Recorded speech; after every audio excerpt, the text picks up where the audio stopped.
Bonjour friends and welcome to a new vlog.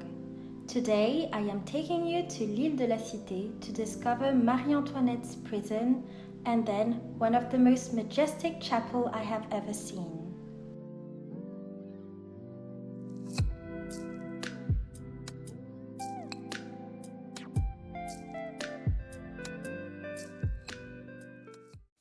I started my day at the famous Shakespeare & Co bookstore where a photo shooting was taking place. They have a cafe that opens quite early and the outdoor seats were very tempting as it was still very quiet. Instead, I headed to this lovely garden called Square René Viviani, which is just across Notre-Dame de Paris.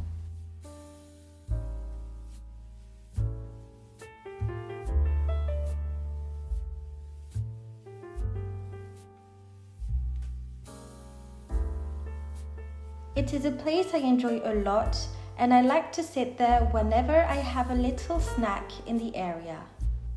One of the oldest churches is located very nearby, as well as the oldest tree in Paris that dates back to the 17th century.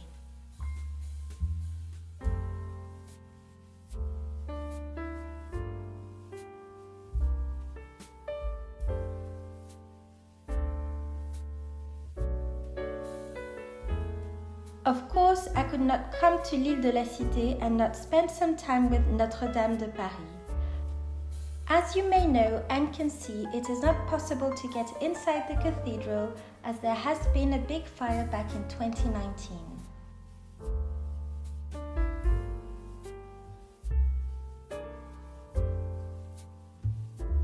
Hopefully, the reopening will happen in 2024 just before the Olympics.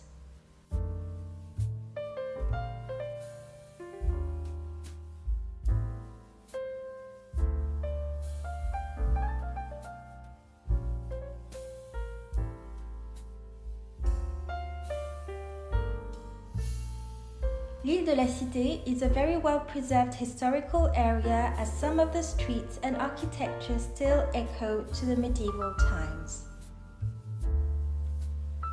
This beautiful and romantic place was built in the early 16th century and was successively an inn, then a wine bar in the 18th century, and now it is a restaurant.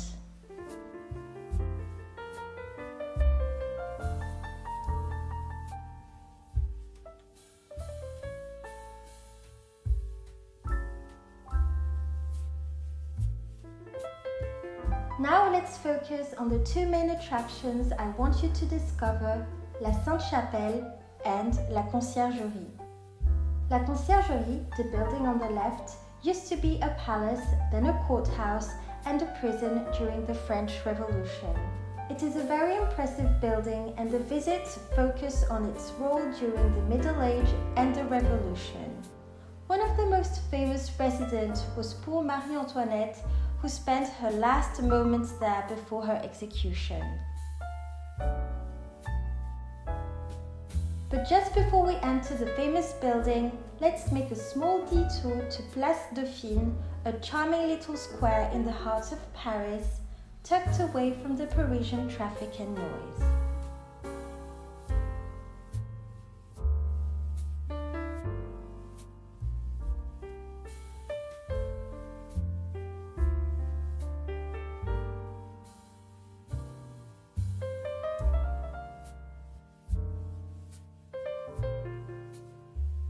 Let's go to la Conciergerie now. It was the first time I went to la Conciergerie. The space inside is very large and you can definitely see the medieval architecture inside. There was a short exhibition going on which theme was the gastronomy.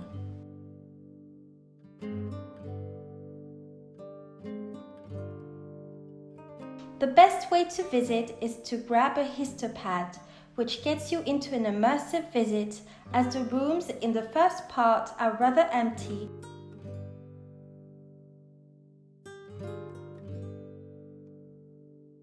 If I am totally honest, I was slightly disappointed as I wished that the rooms would have something physical to show. But thankfully, the second part of the visit was absolutely fascinating. The second part, as I mentioned, is focused on the French Revolution and how the Conciergerie has become a dreaded prison for almost 3,000 people. This is a display of the keys, cuffs, and bolts of the prison cells.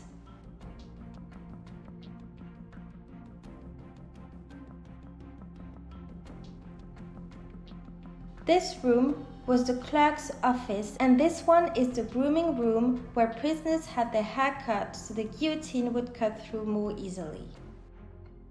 This is la salle des noms, where the names of everyone condemned to death is written on the wall. You can see that there were men and women of diverse background and social class. On an interactive board, you can look for names and read the biography of the most famous prisoners. I thought the exhibition of the atmosphere of the Terreur, the name used to describe a very dark period during the Revolution, was very well done, and if you read the signs, you end up learning a lot. The chapel was the place where prisoners were allowed to attend the service. Behind it was Marie-Antoinette's cell, where she was kept isolated from the others. It was destroyed in the 19th century and replaced by a commemorative chapel.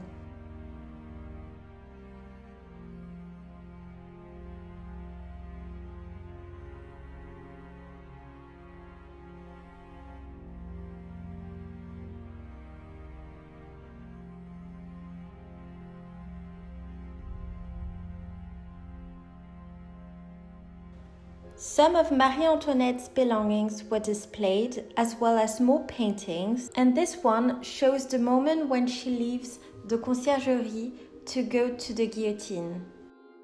This is Marie-Antoinette's last letter, and I have to say reading it moved me a bit. She wrote that she regretted abandoning her children and that her whole life was only dedicated to them. The exhibit ends with La Cour des Dames, where women were allowed to get some fresh air. And on one of the walls, the names of a few famous ones were displayed for those who wanted to know more. And before leaving, I had to have a look at the shop, and it was even better than the one in Versailles. I did not buy anything, but I really wanted to get the book by Antonia Fraser, and this one called Carnet d'une Reine. Those chocolates were beautifully wrapped, and those cups were so pretty.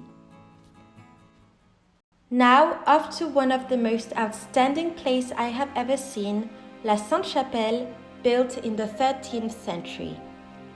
There are two chapels actually, one on the upper ground and one on the lower ground.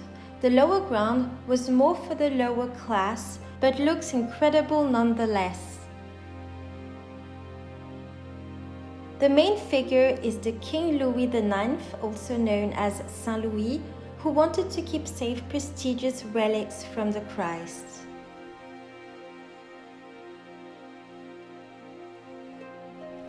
Believe it or not, this chapel has been damaged several times and was used for several different purposes, such as storing flour. The details are quite stunning, and if you are not impressed by that, let me take you to the upper chapel destined to the royals, which left me wonderstruck.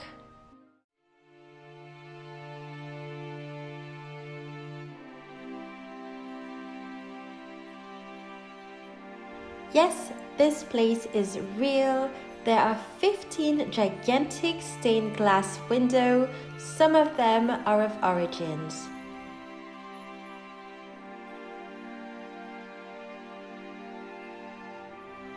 This spectacular chapel was nearly destroyed, and thankfully a lot of people back in the 19th century fought to keep it and restore it.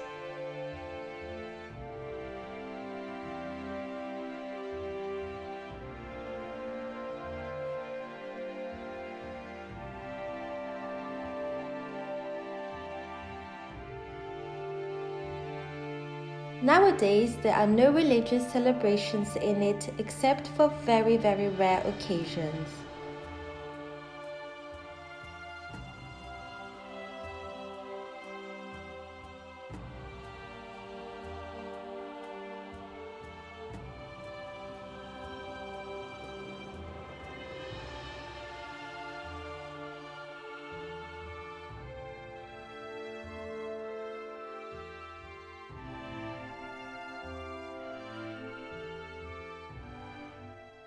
I hope you enjoyed this video. Let me know in the comment if you have been to one of these places before or if you are planning a trip to Paris soon.